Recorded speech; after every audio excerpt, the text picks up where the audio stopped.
Hello. So in this video, I'm going to just broadly cover what parameters and statistics are.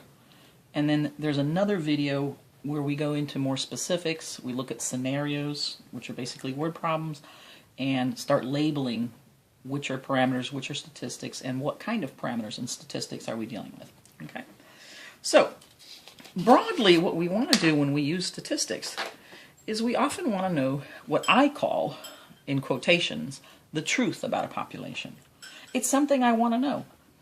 And we don't have the time or the money to actually ask everybody a certain question or to measure an object or person, every single person object in the population. We just don't have the means to do that.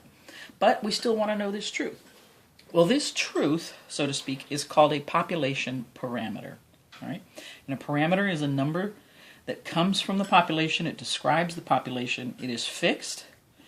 Most of the time we don't know it because, again, who can spend that kind of money? Like the U.S. Census Bureau does this every 10 years. And even then, they only ask a few questions. It's really not a lot. So it's because it's so expensive and so time-consuming. So most of the time we don't even know truthfully exactly what it is we want to know. Now, this is theoretical, so the symbols that we'll be looking at for population parameters are P, mu, so this is mu, and that's a larger version of it, and this is sigma, the standard deviation of the population, and I make that like a circle with a little tail, like that. Okay. So this is a Greek letter mu, and that's the average of a population. So let's take a look at some examples here. So the truth that we want to know comes in two forms, and it goes back to categorical versus numerical trait. So either we want to know something that can be measured by a number. For example, we want to know mu, the average annual income of all working adults in the U.S. And since the individual response that an American adult would give you is a number, like I make $45,000 a year, when I go to write that on a piece of paper, I write down a number. So that's a trait that can be measured by a number. And traits that can be measured by a number are always going to be measured by an average.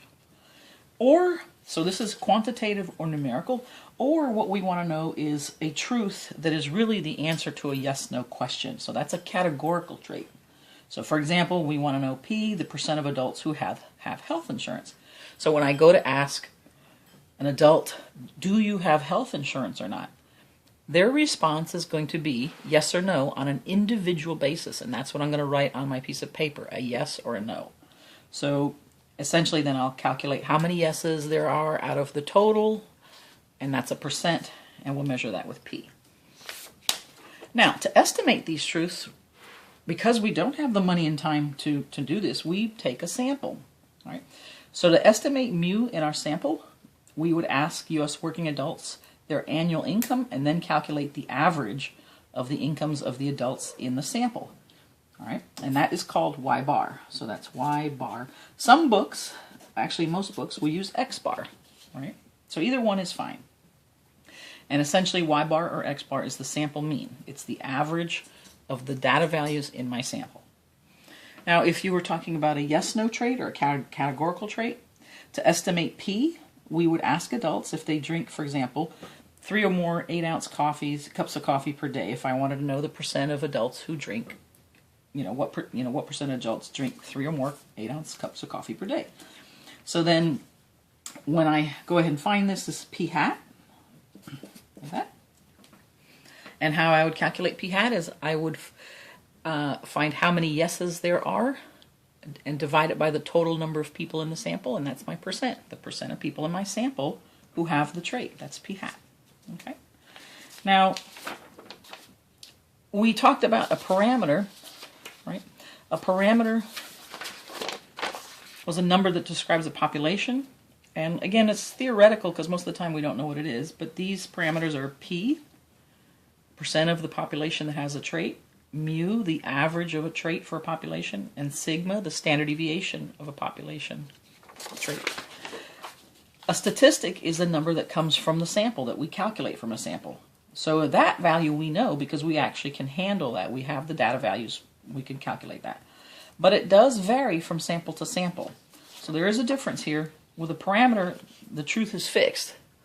So, for example, if I add up every adult's income at a moment in time, if I could be ubiquitous and omniscient and somehow know every adult's income in one moment, I would just add them all up, divide by how many people there are, and that would be the number to be fixed.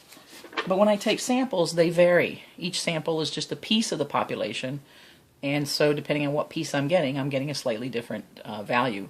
So a statistic varies from sample to sample, and it's used to estimate the population parameter. So examples of sample statistics are p hat, y bar, or x bar, and s. So in general, what you'll always see is we're going to use the sample statistic to estimate the population parameter. So p hat estimates p, y bar estimates mu, and s estimates sigma. Okay? Thank you very much for listening.